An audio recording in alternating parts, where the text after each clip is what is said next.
Welcome, brave souls, to Fear File Chronicles, your one-way ticket to spine-chilling stories and terrifying tales. Tonight, we'll be diving into the darkest corners of the human mind with a story. The Sins of Sacrophagy City, penned by the twisted mind of the Vespers Bell. Together, we'll explore the unexplained and face our deepest fears. But before we begin, if you enjoyed trembling in terror, be sure to hit that like button, share this video with your fellow fear fanatics, and subscribe to our channel. Don't forget to click the bell notification so you never miss an eerie episode. Your support truly means the world to us, so feel free to leave a comment below to join the Fear File Chronicles community. Now, without further ado, let's unravel the mysteries of the unknown together as we delve into tonight's fear-inducing story. The Sins of Sacrophagy City. Dim the lights and prepare yourself for a chilling journey into the Fear File Chronicles. The streets of Sacrophagy City and the surrounding wastelands were never a pretty sight. The charred brickwork buildings had been crumbling for centuries and had only survived that long since no invasive plant life had been able to reclaim the vile city as its own. Under the constant dark haze, the sun was always red and dim. Rainfall was rare and acidic, and the soil was too depleted of nutrients and tainted with toxins to support any form of natural life. The land was like this for at least 100 miles in all directions. That was as far as any of the Sacrophagies had dared to venture and still managed to return. As they had never received any outsiders either, they assumed that they were the only city in the world. Probably the last, possibly the first, but definitely the only one. That made them the best city in the world, also the worst. But they didn't fixate on that too much. Perhaps they had once been men. Perhaps not. They didn't know. Or rather, if there was any difference between them and the men of old, they didn't care to acknowledge it. At the very least, they surely must have been a great people at some point, to have built such a mighty city, and then let it all fall to ruins that could still last 1,000 years. The Sacrophagies were convinced they were a great people still, which was why they now all shuffled and shambled through the smog and down the wide, rubble-strewn main street towards the ancient and dried-up well in the city square. In the gloom of the noonday twilight, pallid and gelatinous skin jiggled and gleamed as the squat creatures waddled their way forward. They were fat and bulging in some places, while being gaunt and sagging in others. Limbs and digits were either too long or too short, too few or too many, and seldomly placed where they should be. Their heads were bulbous and misshapen, no two deformed in the same matter, and their mottled flesh was defaced by a preponderance of profane protuberances. In the center of the crowd was a sacrophage of monstrous mass, which was his sole criterion for holding his status as the boss. Since the boss was far too heavy to walk upon his own stunted legs, he was carried in a flimsily cobbled sedan chair by his most pathetically sycophantic servants. With lanky arms several times longer than his globular body, he pushed and shoved at anyone unable or unwilling to get out of his way fast enough. Leading at the front of the procession was a kind of priest who pretended to read liturgy from a book he pretended was holy. He couldn't read a single word, and as such had no idea that the book was a dictionary. Fortunately for him, the other Sacrophagies were usually more than willing to humor him, as none of them could read either and feared that calling out the priest would mean outing their own illiteracy in the process. In any event, today was far too merry of a festival to fuss over such trivial matters like mass illiteracy or a criminally corrupt clergy. The Sacrophagies laughed and jeered and sang with one another, dancing and splashing in fetid puddles as they banged upon crudely fashioned instruments, all whilst tormenting the wagon load of screaming newborn infants they were dragging towards the well. It was indeed a sacrosanct day in Sacrophagy City, for today was Culling Day. The priest was the first to reach the well, reverently placing his hand upon its rim before awkwardly climbing up on it and turning to face the gathered crowd. They cheered and clamored for a moment, but quickly piped down when they realized he was about to make a sermon. They were no heathens in Sacrophagy City, you see. They knew that when the priest spoke, it was best to pretend to listen. Thank you, and a blessed Culling day, one and all. On this day, more so than any other, we, the children of Sacrophagy City, remember that we are the descendants of kings. This was technically true, since the number of ancestors a person has increases exponentially with each generation, and one never has to go back too far to find royalty, slaves, and everything in between. The Sacrophagies cared only for the kings, however, despite not even knowing so much as their Christian names. They had been kings, and therefore great, which meant that the Sacrophagies were great as well. For generation upon generation, we have meticulously cultivated our kingly heritage, strengthening our bloodline and dauntlessly guarding against the ever-present threat of degeneracy. Look around you with pride and know that we are the fruit of our ancestors' relentless pursuit of perfection and cleansing of hereditary impurities. It is by the purity of our blood that we have thrived and made this the greatest city in the world, and yet we must never let ourselves become complacent. The purity of our blood is under constant threat of dilution, the weak threatening to drag us down to our demise with them. That wagon holds the greatest threat to Sacrophagy City that any of you will ever know. He paused for a moment, so that the desperate wailing of the neglected infants could be appreciated without interruption. Though our blood is purer than ever, with each new litter we find there are more and more who are unworthy of their great heritage. The priest spat vehemently, and the entire crowd booed and hissed in agreement, despising the babies for their mere existence. It is by the blood of kings that we remain, and thus we must remain kingly. Anything less must be cast out to ensure the perseverance of our society. Bring forth a new spawn, and we shall see which, if any, are kingly enough to remain with us. Let the culling commence! The boss decreed, reaching with his long arm to topple the wagon. The crowd all burst into cheers as the infants went tumbling to the ground in a heap. They cried even louder, but it earned them no quarter from their peers. Instead, the Sacrophagies began hoisting them up by their limbs and hauling their dangling forms over to the well. Setting his dictionary aside, the priest took hold of the first wriggling, wailing child and thoroughly cast a dispassionately analytical gaze over it as he rationally and scientifically evaluated its merits. This is no heir of kings, he decreed with revulsion. Look at those ears. Do those look like the ears of a king to you? The crowd all cried no, and without pity or hesitation, the priest tossed the child into the well. It screamed in terror and betrayal as it plummeted down the dark shaft, before falling silent as it struck the heap of bodies below with a sickening splat. The Sacrophagies erupted into sadistic cackling at the infant's demise and eagerly raced to find more to throw down after it.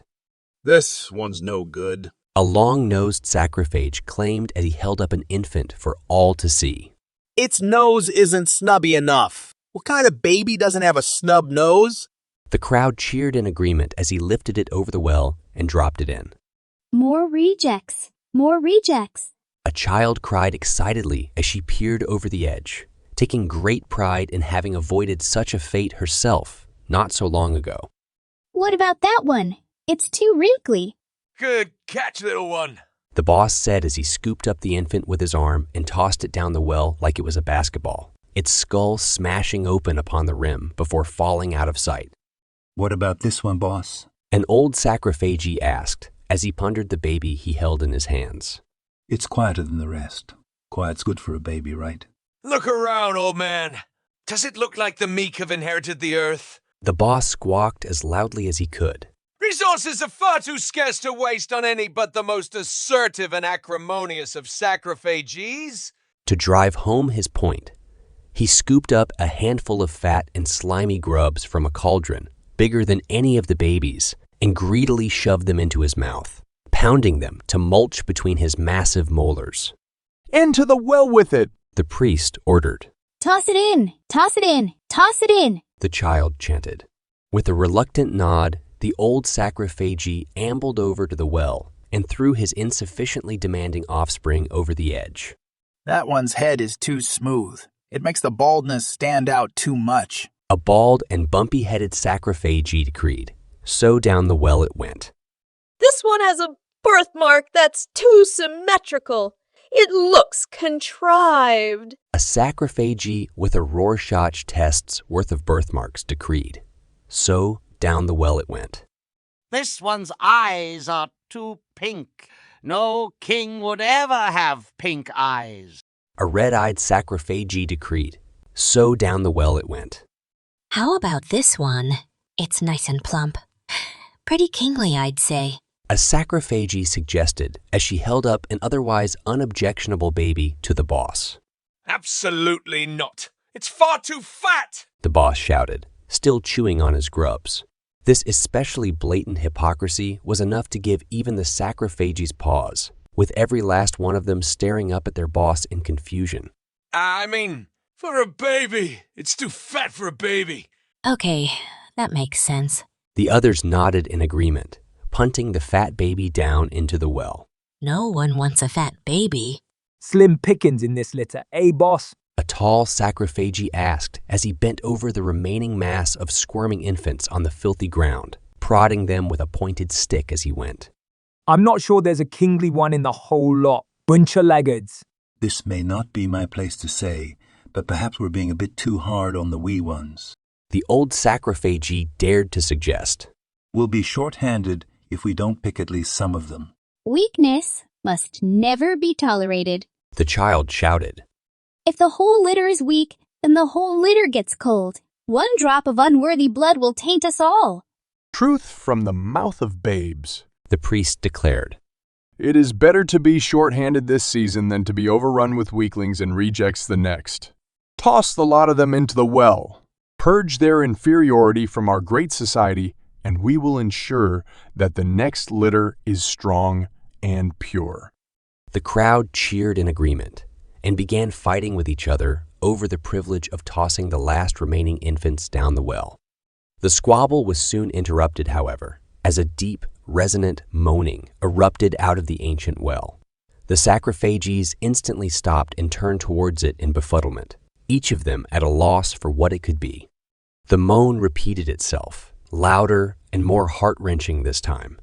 The priest dared to lean over the edge and peered in, squinting into the darkness as he tried to see what was lurking down the narrow shaft.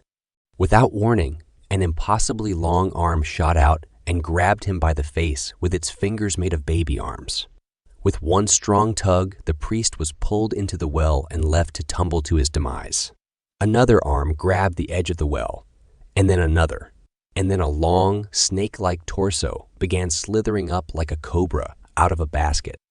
The sacrophagies gasped in revulsion as they realized that the creature was an amalgam of thousands of dead infants, the infants that they had rejected and tossed down like rubbish. Each baby was riddled with deformities, either the congenital ones that had caused them to be rejected, the injuries they had suffered at the hands of their elders, or mutations they had incurred as a result of fusing with their fellow outcasts.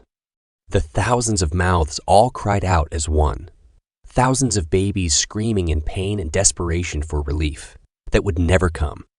Hey, you're not supposed to come back up, the child shouted, picking up a stone and throwing it straight at one of the myriad of agonized faces. Get back down there! With a single sweep of its enormous arm, the amalgam batted the child away, splattering her body against a nearby wall. Child killer! The boss screamed in self-righteous fury. Destroy it! While some of the surrounding sacrophagies were enraged or obedient enough to try to charge the well, they too were knocked back by a second, more aggressive swing of the amalgam's arm. This show of force was enough to convince the rest of the crowd they were out of their depth.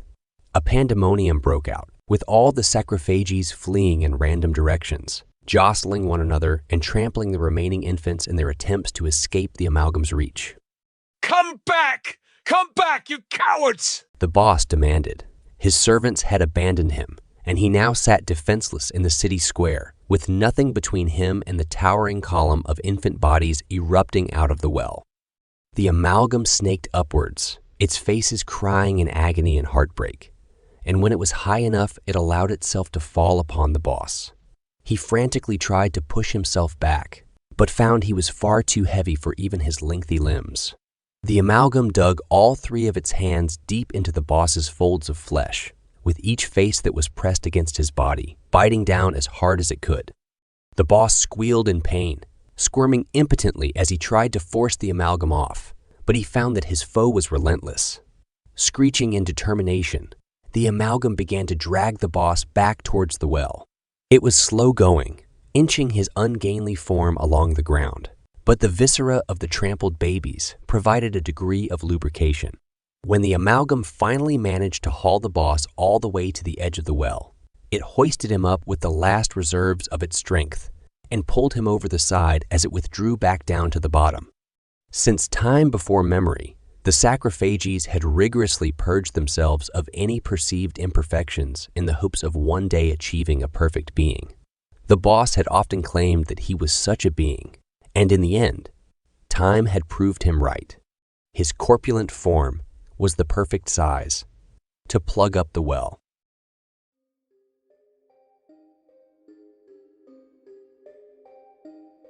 Well, my friends, we've reached the end of tonight's chilling tale, The Sins of Sacrophagy City by the talented The Vespers Bell. I hope you've enjoyed our descent into darkness, and that you'll carry a piece of the Fear File Chronicles with you as you drift into uneasy dreams. If our story left you shivering and shaking, don't forget to like this video, share it with others who crave a good scare, and subscribe to the Fear File Chronicles for more haunting horrors. Remember to hit the bell notification so you're always among the first to know when a new nightmare awaits. As always, we appreciate your support and would love to hear your thoughts in the comments below. Sharing your fears and frights with us truly means a lot, so don't be shy to engage with our sinister community. Until next time, remember to embrace the darkness, for it is within the shadows that our most terrifying stories are born. Good night, and stay scared.